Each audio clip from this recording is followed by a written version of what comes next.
Welcome back, everyone, to today's Explainer. I am so thrilled to have you here because we are tackling something that, let's be honest, almost all of us have thought about when we look in the mirror. You want that balanced, natural-looking, confident physique, right? Maybe those broad shoulders, a toned waist, the whole shebang. But then, you think about the heavy gym fees, the daily commute, and the absolute confusion of 1,000 different exercise machines, and it just stops you dead in your tracks. Well, today we are clearing out all that noise. We're diving into the 90-day home workout and diet blueprint. No expensive gym memberships, no confusing convoluted routines. Just pure, structured, actionable knowledge. Okay, let's dive into this. Have you ever stopped to wonder how ancient warriors, or those figures with literal Greek god-like physiques, built all that muscle before fancy gyms and complicated machines were even a thing? I mean, they definitely didn't have cable crossovers or Smith machines back then. Yet, they achieved absolute peak physical form. The secret they used is just as powerful today. And the crazy part is, you already have access to it right now in your own home. This brings us face to face with the single biggest myth in the entire fitness industry. The idea that you absolutely have to go to a gym to build a strong, attractive body. So here is our roadmap for today. We'll expose that muscle-building myth, unpack the actual science of progressive overload, hand you the exact 90-day workout blueprint, dive into your diet and recovery engine, and finally, uncover the ultimate secret, discipline. By the end of this, you'll have a crystal clear path forward. Let's get to work. All right, Section 1, the muscle-building myth. No gym required. The fitness industry literally thrives on making you believe you need a room full of expensive heavy metal plates. But here's a fundamental biological truth. Your muscles do not have eyes. They have no idea if you're sweating it out in a high-end luxury gym or just doing your thing on your bedroom floor. Your muscles only understand one single thing, and that is challenge. If you create enough of a challenge at home, your body has absolutely no choice but to adapt and grow. Moving right along to Section 2, the science of progressive overload. Now, what's really interesting about this concept is how incredibly logical it is. To really understand progressive overload, I want you to imagine a simple water bucket. Progressive overload basically means gradually increasing the stress you place on your body. Think of it like this. If you lift a bucket of water 10 times today, it feels heavy, right? But if you lift that exact same bucket every single day, well, after about 15 days, it's going to feel light. Your body adapts, it gets stronger. So to trigger new growth, what do you have to do? You have to add more water to the bucket. You must continually increase the challenge. Now, in the gym, people add more water to their bucket by just sliding heavy plates onto a bar. But at home, we use 3 distinct, highly effective methods. Number 1, increase your reps. If you're doing 10 push-ups today, push yourself for 15 next week. Simple. Number 2, change the form. Make it harder. Switch from normal push-ups to diamond push-ups, or elevate your feet on a chair. And number 3, reduce your rest time between sets. Dropping your rest from 60 seconds to 30 seconds completely forces the muscle to adapt, and you didn't even need a single iron plate to do it. Which brings us to Section 3, the 90-day workout blueprint. Push, pull, and legs. It's time for action. Okay, before we even look at the schedule, I need you to burn this golden rule into your mind. Form is greater than reps. So the crucial point is this: doing 10 terrible, fast, jerky push-ups where you're just flopping around, that will do absolutely nothing for you. But doing 5 perfect, hyper-controlled push-ups where you actively squeeze the muscle, that is a game changer. That will transform you. So do not rush it. Feel every single movement. Here's your weekly schedule.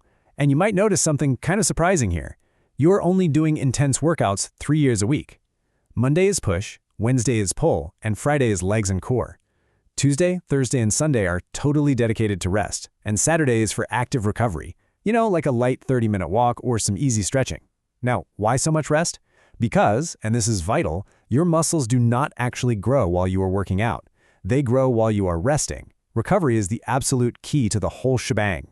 Let's break down the actual working days. Push day focuses entirely on your pushing muscles, your chest, your shoulders, and your triceps. We're aiming for 3 sets of 10 to 15 reps for each movement. You'll start with standard push-ups. When those get too easy, elevate your feet on a sofa for incline push-ups. Next up, pike push-ups. These look a little funny, but they are incredible for building broad shoulders. You just hinge at the hips, go down slowly, and push up explosively. Finally, chair or bed dips to target the triceps, which is literally the secret to building arm size. And hey, if dips get too easy, just toss some heavy books in a backpack and put it on your lap. Just make sure it's zipped up so your books don't spill everywhere.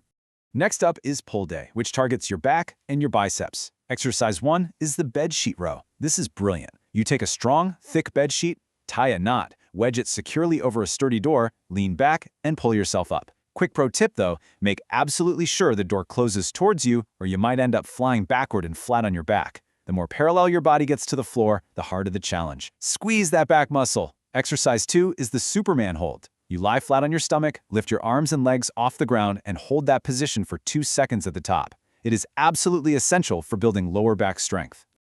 Finally, we hit Friday, legs and core day. We kick things off with standard bodyweight squats. Once you're breezing through those, try pausing for 2 seconds at the very bottom or throw on that loaded backpack again. Then we move into lunges to build balance and really target the glutes and quads. Next is the plank. Now listen, the plank isn't just for getting a six-pack. It builds total, foundational core strength. Keep your body perfectly straight like a board and hold it for 30 to 45 seconds. We finish the week up with slow, highly controlled crunches. Make sure you're using your abs to pull yourself up, not straining your neck. Let's move to Section 4, diet, and see how this builds your overall recovery engine. All right, I'm going to tell you a slightly harsh truth right now. You could execute that workout plan flawlessly, literally perfectly, but if you ignore this next part, you will see zero results. Nothing. Because when you do those push-ups, you aren't actually building muscle in that moment. You are causing tiny, microscopic tears. You are breaking the wall down. Your body senses this damage and says, oh, we need to fix this, and we better build it thicker next time. But to rebuild a broken wall, the body absolutely needs raw materials. Think of protein as your cement. Without cement, building the wall is biologically impossible. You can easily get this from everyday foods like eggs, paneer, lentils, chickpeas, soya chunks, milk, and yogurt. Next, carbohydrates. Carbs are the pure energy for the workers who are actually rebuilding your wall.